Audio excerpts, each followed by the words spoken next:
हाँ तो जी नमस्कार, स्वागत है आप सबका प्यास स्टडी प्लेटफॉर्म रूस कोचिंग सेंटर में। उम्मीद करूंगा आप लोग स्वस्थ होंगे। आप लोग थर्मल में देख के जान चुके हैं कि सर क्या पढ़ाने वाले हैं, नाखून क्यों बढ़ते हैं। क्या आप जानते हैं नाखून क्यों बढ़ते हैं बच्चे? नहीं। चलिए आज की क्लास में हम बताएंगे कि नाखून क्यों बढ़ते हैं। ये चैप्टर 4 है। इससे पहले आप लोग वीडियो नहीं देखे हैं, 3 मैंने पढ़ा रखा हूँ। 3 चैप्टर का आप लोग को पहला श्रम विहान जाति प्रथा, दूसरा है आप लोग का 20 का दांत, और तीसरा है आप लोग का भारत से हम क्या सीखे। चौथा लेकर आए आप सबको नाखून क्यों बढ़ते हैं। ठीक है, पहले हम लोग कहानी जानने के पहले हम लोग क्या पढ़ेंगे, पहले इनका लेखक परिचय जानेंगे। ठीक है, सुनिएगा ध्यान से। चलिए, नाखून क्यों बढ़ते हैं, लेखक ये जो है ललित निबंध है। ठीक है, इनका लेखक क्यों क्या है नाम, आचार्य हजारी प्रसाद द्विवेदी कह सकते हैं, या तो हजारी प्रसाद द्विवेदी। इनका पूरा नाम लिखाता है आचार्य हजारी प्रसाद द्विवेदी। ठीक है, तो याद रखिएगा। इसको कैसे याद रखेंगे, ट्रिक क्या है। तो नाखून के हम लोग 1000 बार काटते हैं, इसीलिए कहते हैं नाखून क्यों बढ़ते का लेखक हजारी प्रसाद द्विवेदी होंगे। ठीक है, और नाखून में हम लोग ललता लगाते हैं, नाखून में हम लोग ललता लगाते बच्चों, इसीलिए कहते हैं कि ये जो है ललित निबंध है। कौन सा निबंध है, ललित निबंध। चलिए ध्यान सुनिएगा, पूरा लेखक के बारे में जानना जरूरी है, क्योंकि यहां से क्वेश्चन एग्जाम में आते रहता है। ये लेखक परिचय हो गया, और ये पूरी निबंध के बारे में आपको हम जानकारी देंगे। लेकिन इससे पहले हम आप लोग को लेखक परिचय लेके चलते हैं। लेखक हजारी प्रसाद द्विवेदी है। कभी कभी क्वेश्चन आता है कि लेखक का यानी कि नाखून क्यों बढ़ते का इनका लेखक क्या है, लेखक का नाम क्या, हजारी प्रसाद द्विवेदी। लेकिन पूरा नाम रखना आचार्य हजारी प्रसाद द्विवेदी। इनका जन्म कब हुआ था, 1907 में, छपरा बलिया उत्तर प्रदेश में। ठीक है, निधन कब हुआ था, 1979 में, दिल्ली में इनका निधन हो गया था। इनकी प्रमुख रचना क्या है, अशोक के फूले, बहुत ही इंपॉर्टेंट है अशोक के फूले, याद रखना। कल प्लता, विचार और वितर्क, कुटज, विचार प्रवाह, ये सारे इनका याद रखना कृतियां है, रचनाएं हैं। आलोक पर्व बहुत ही फेमस रहा इनका, आलोक पर्व रचनाएं, कहानी है या कुछ भी है, लेकिन ये बहुत ज्यादा इंपॉर्टेंट था। इनको जब लिखे थे, आलोक पर्व लिखे थे, तो इनको साहित्य अकादमी पुरस्कार इनको मिला था। जैसे कि आप लोग जानते होंगे कि जो भी फिल्म की कहानी लिखते हैं, डायरेक्टर जो होते हैं, जो फिल्म लिखते हैं अर्थात गाना लिखते हैं या तो कहानी लिखते हैं, जिसे उन लोग कैसे मिलता है, अवार्ड, अवार्ड मिलता है। लेकिन हमारे अगर आप कुछ लिखिएगा, कविता लिखिएगा, कहानी लिखिएगा, निबंध लिखिएगा, तो आप सबको मिलेगा क्या, पुरस्कार मिलेगा, साहित्य अकादमी पुरस्कार। ठीक है, तो याद रखना आलोक पर्व के दौरान किनको साहित्य अकादमी पुरस्कार मिला था, तो याद रखना हजारी प्रसाद द्विवेदी जी को। ये बहुत इंपॉर्टेंट है, याद रखना बेहद जरूरी है। बाण भट्ट की आत्मकथा, ये भी याद रखना। अनाम दास की पोथा, ये एग्जाम में कई बार आ चुका है, जो उपन्यास है। अनाम दास का पोथा किसकी रचना है, हजारी प्रसाद द्विवेदी जी का। सूर्य साहित्य याद रखना है पृथ्वीराज रासो, ये भी इंपॉर्टेंट है।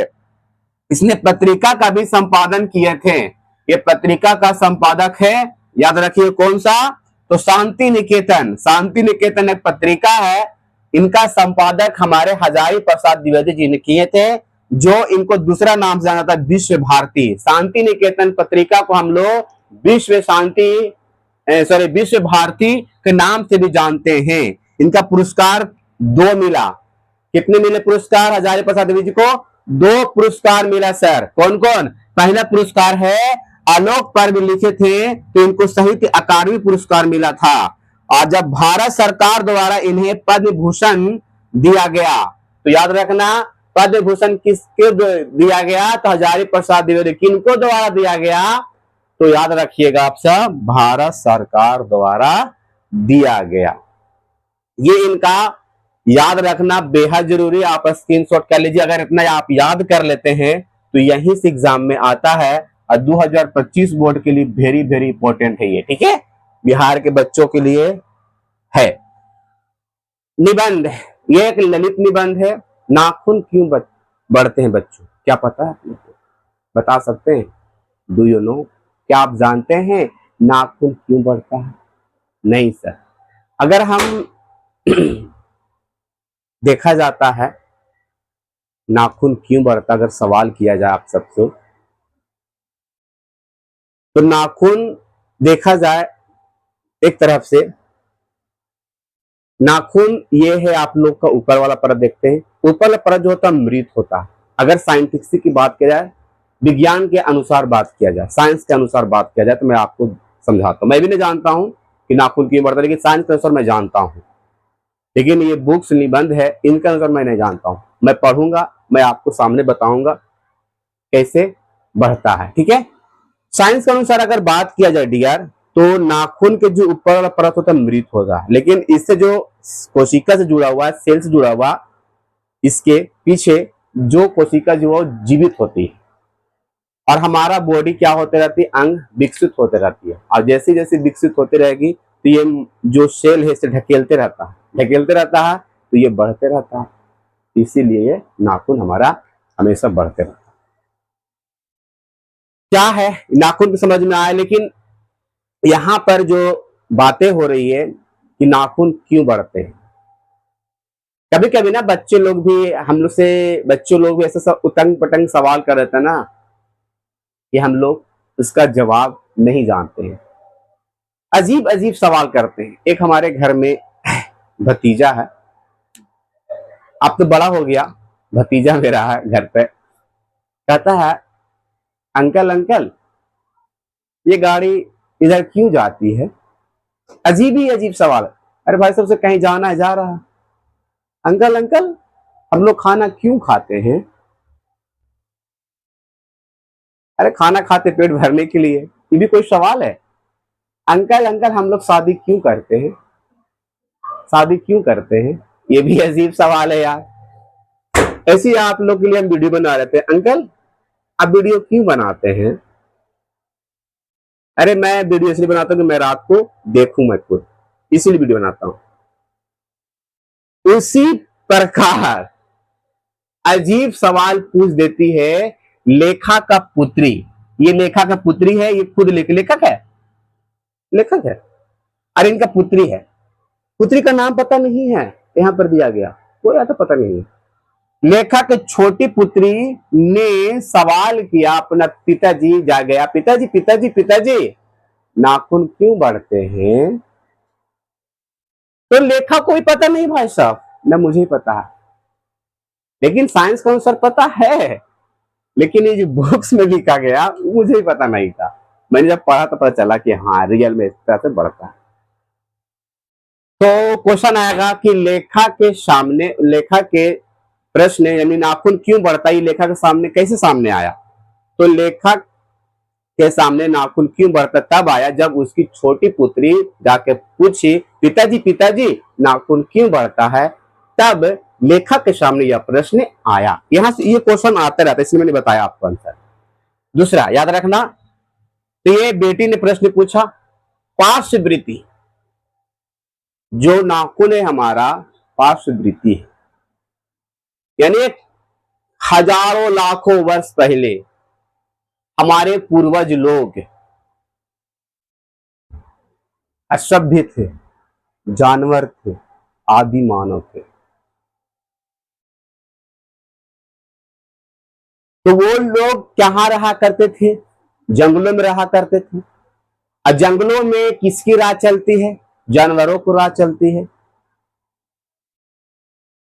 तो पार्श्ववृत्ति कहने का मतलब मेरा पहले का ये जो ये नाखून है, ये एक अस्त्र के रूप में, देखो अस्त्र क्या होता है सुनिएगा ध्यान से, एक शस्त्र होता।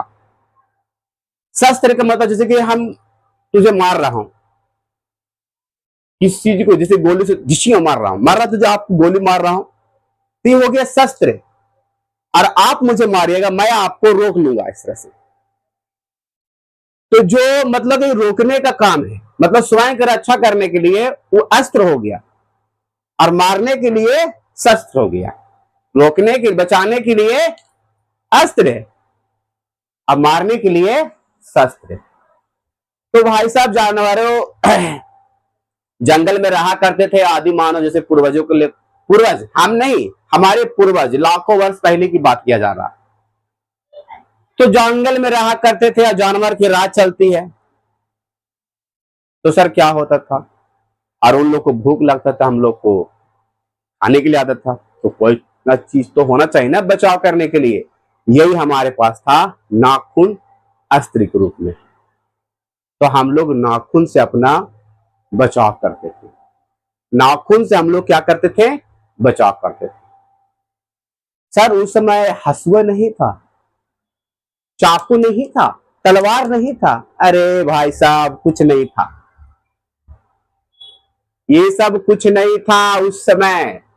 उसके बाद आविष्कार हुआ, खोज हुआ। और किसने खोज किया था धातु का, पता है? आर्यों ने, आर्यों ने खोज किया था। और ये आगे जाके हिंदू कहलाए, जैसे आप हिंदू हम हिंदू। तो धातु का खोज किसने किया? आर्यों लोग ने, याद रखिएगा। लेकिन उनसे पहले जो काम होता था, देखिए किस तरह से आविष्कार हुआ। पहले जंगलों में, जिसे आदि मानव थे हम लोग, जंगली जानवर थे एक तरह से, हमारे पूर्वज थे। जब आते थे लड़ने के लिए, तो लड़ाई कैसे होता था सर? तो नाखून से, इस तरह लड़ाई होता था। फिर दूसरा दांत था हमारा लड़ाई करना। फिर पत्थर से भी लड़ाई करते थे, हाँ पत्थर से भी लड़ाई करते थे हम लोग। देखो कैसे आविष्कार हुआ, पहले नाखून आया, फिर पत्थर आया, पत्थर से लड़ाई हुआ, फिर लोगों को तीर चलाना आया, तीर आविष्कार हुआ, फिर आगे जाके तलवार आया, चाकू आया, फिर उसके बाद बंदूक आया, फिर उसके बाद तोप आया, फिर उसके बाद अणु आया, अणु बम, फिर आया परमाणु बम। अभी देखा जाए बहुत ही आगे हो गया है आज के मानव, मतलब पूरा तरह डेवलप हो गया है। अगर आप देखा जाए कि अगर इंग्लैंड को बोल दिया, अमेरिका को बोल दिया जाए, चाइना को बोल दिया जाए, भारत को बोल दिया जाए परमाणु बम गिराने के लिए, तो कहते 10 से 20 मिनट में पूरा दुनिया को तबाह कर देगा, कर ही देगा। मतलब आगे बहुत हो गया है। तो पार्श्ववृत्ति हमारे लाखों वर्ष पहले ये अंश रह गया है। हम लोग आदि मानव थे। मानव कहा था? आदि मानव था, याद रखिएगा। इसके वजह से हम लोग क्या करते थे? इसी से लड़ते थे, यही है बात। तो पार्श्ववृत्ति याद रखना। तो पार्श्ववृत्ति यहां पर लिखा है, नाखून क्या याद दिलाती है? नाखून हम लोग को क्या याद दिलाती है? नाखून हम लोग को पूर्वजों की याद दिलाती है? नहीं, नाखून हम लोग को कह सकते हैं पार्श्वी वृत्ति को याद दिलाती है। जो पहली वाली जो चीजें है वो चीज को याद दिलाती है, और वो चीज को हम लोग याद करके उस चीज को भूलना भी चाहते हैं। तो हम याद रखना, नाखून क्या याद दिलाती? नाखून हम लोग को पार्श्ववृत्ति याद दिलाती है। जो हमारे पूर्वजों के समय नाखून एक अस्त्र के रूप में था। अभी के अस्त्र के रूप में जान ही रहे क्या है, शस्त्र के रूप में, है ना, जान ही रहे आप लोग। याद रखिएगा, नाखून अस्त्र के, नाखून पहला अस्त्र था, दूसरा नाखून के बाद दांत से हम लोग भी लड़ाई करते थे। मानव क्या था? आदि मानव था पहले, लाखों वर्ष पहले, ठीक है। नाखून के नाम यहां पर कई दिया गया। वैलस कहते हैं नाखून को, वैलस कहा गया नाखून को, नीलस कहा गया, वैद्य कहा गया, बेहाया कहा गया।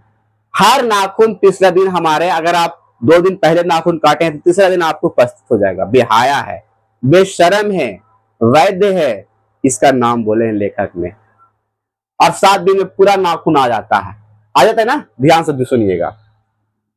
तो नाखून को वैलस कहा गया, निर्लज कहा गया, वैद्य कहा, बेहाया कहा गया, याद रखिएगा। क्वेश्चन यहां पर है, नाखून को अस्त्र के रूप में देखना कहां तक संगत है? तो नाखून को अस्त्र के रूप में देखना बिल्कुल वहां तक संगत है।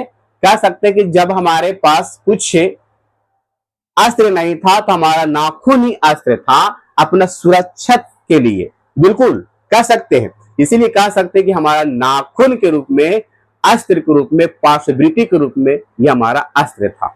इसीलिए यहां तक संगत है ये। नाखून को क्यों बार बार काटते हैं? नाखून को अगर साइंस के अनुसार देखे जाए तो है, अगर साइंस के अनुसार बातें करते हैं तो साइंस के अनुसार अगर बात करें कि नाखून हम लोग क्यों काटते हैं बार बार, अगर हम लोग नाखून नहीं काटते हैं डियर, मान लिया जाए, तो जो ये इसमें नाखून में क्या होता है, अगर नाखून बड़ा हो जाता है तो नाखून के अंदर गंद बैठ जाता है, देखते होंगे आप सब। अगर उस गंद को क्या भी निकाल जाएगा, जब उसे हम काटेंगे, नाखून को काटेंगे तभी तो गंद निकलेगा। अगर हम उसे नाखून को नहीं काटते हैं तो क्या होता है, उसके अंदर गंदा बैठा हुआ रहेगा, गंद रहेगा, और हम उसी हाथों से चावल दाल जो भी खाता है खाना वगैरह वो पेट में जाएगा, और वो चावल दाल के साथ वो गंद भी निकल के जाएगा पेट में, इससे हमारा नाना प्रकार की बीमारियां हो सकती है। तो ये साइंस के अनुसार, लेकिन ये नहीं लिखिएगा नाखून हम लोग बार बार क्यों काटते हैं। नाखून हम लोग बार बार इसीलिए काटते हैं, हमारा पार्श्ववृत्ति जो बीती हुई हमारा अस्त्र है, जो नाखून एक अस्त्र के रूप में था, हम उस चीज को भुलाना चाहते हैं, खत्म करना चाहते हैं, इसीलिए नाखून को हम लोग बार बार काटना चाहते हैं। एग्जाम में आता है क्वेश्चन, याद रखिएगा, ठीक है। यहाँ पर एक बात लिखा, दधीची मुनि के हड्डी से इंद्र का ब्रज बना था। दधीची मुनि की जब मृत्यु हो जाती थी मुनि को, तो उनसे इंद्र का ब्रज बनाया गया। जैसे कि आप लोग जानते होंगे, उनका यहाँ पर ब्रज बनाना इस प्रकार के यहाँ पर से बना लेता था हड्डियों से, इस तरह जोड़ जोड़ के, क्योंकि कोई भी वार करे चाकू से, कुछ से या वार करे, दांतों से, नाखून से वार करे, तो डायरेक्ट उस पर वार किस पर हो गए, हड्डी पर हो, जाके हमारे बॉडी पर ना हुए, इसीलिए ब्रज बनाया। तो क्वेश्चन कहेगा दधीची मुनि के हड्डी से किसका वर्ज बना था, इंद्र का बना था। किसका बना था, इंद्र का। या तो इंद्र का वर्ज किससे बना था, दधीची मुनि के हड्डी से बना, दधीची मुनि के हड्डी से बना था। कहावत एक है, सुने होंगे, कहावत सुने होंगे कि सभी पुराने टीचर अच्छे नहीं होते, सभी पुराने शिक्षक अच्छे नहीं होते, और सभी नए टीचर खराब नहीं होते। बिल्कुल बात सब ये भी नहीं कह सकते हैं कि सभी पुराने टीचर खराब नहीं होते और सभी नए टीचर अच्छे नहीं होते। एक बात, एक पंक्ति ने बोला, कथन, इसका कथन है कालिदास जी का, कालिदास का कथन है, ध्यान सुनिएगा, ये कथन आ भी रखता है, सभी पुराने अच्छे नहीं होते और सब नए खराब नहीं है। ये किनकी कथन है, कालिदास जी का कथन है। बस याद रखना इतना, बस यही। चैप्टर बहुत इजी थी, मजेदार था, बस 3 ही पन्ना है इसका पढ़ना और इसी में पूरा बातें खत्म हो गया। तो आपको अगर प्रश्न नाखून क्यों बढ़ता है, इसका प्रश्न कैसे सामने आए लेखा के पास, तो उसका पुत्री, छोटी पुत्री, पापा पापा, पिताजी नाखून क्यों बढ़ते हैं, या प्रश्न उसकी पुत्री ने प्रश्न किया, जिससे लेखा के सामने प्रश्न उपस्थित हुआ था, है ना। याद रखें, नाखून को क्या याद दिलाते, नाखून हम लोग को पार्श्ववृत्ति याद दिलाती है, जो बीती हुई हम लोग जब जंगली थे, असभ्य थे, जानवर थे, आदि मानव थे, तब इस चीज को याद दिलाती है। नाखून का अस्त्र के रूप में देखना कहां तक संगत है, नाखून को देखना अस्त्र के रूप में वहां तक संगत है जहां तक हमारा सुरक्षित के लिए पहले के रूप में हमारा अस्त्र एक नाखून के रूप में था, वहां तक हमारा संगत है। बिल्कुल, नाखून को हम लोग बार बार क्यों काटते हैं, नाखून को हम लोग इसलिए बार बार काटते हैं, हम अपना बीती हुई पार्श्ववृत्ति को अर्थात अस्त्र के रूप में हम जो नाखून था उस चीज को हम भुलाना चाहते हैं, क्योंकि उस समय हम लोग क्या थे, जंगली थे, अर्थात जानवर थे, आदि मानव थे, उस चीज को हम लोग खत्म करना चाहते हैं, भुलाना चाहते हैं, इसलिए नाखून को हम लोग बार बार काटते हैं। उम्मीद करूंगा कि सब बन जाएगा। तो आप लोग की ये जो है बाकी आप लोग ध्यान से पढ़ लीजिएगा, बस यही है काम तमाम। Love you, bye. अगर आप लोग 3 कहानी और 3 कहानी नहीं सुने तो जरूर सुन लीजिएगा, इस वीडियो को डिस्क्रिप्शन में डाल दूंगा और इसका क्वेश्चन आंसर इसी वीडियो को डिस्क्रिप्शन में मैं डाल दूंगा, और इसका ऑब्जेक्टिव बहुत जल्द लेकर आ रहा हूं, आप लोग ऑब्जेक्टिव इसमें से नोट कर लीजिएगा। Love you, bye. फिर मिलते हैं नेक्स्ट क्लास में। क्लास को जरूर शेयर कर लीजिएगा, लाइक वीडियो, चैनल पर नए हैं सब्सक्राइब कर लीजिएगा। Bye bye.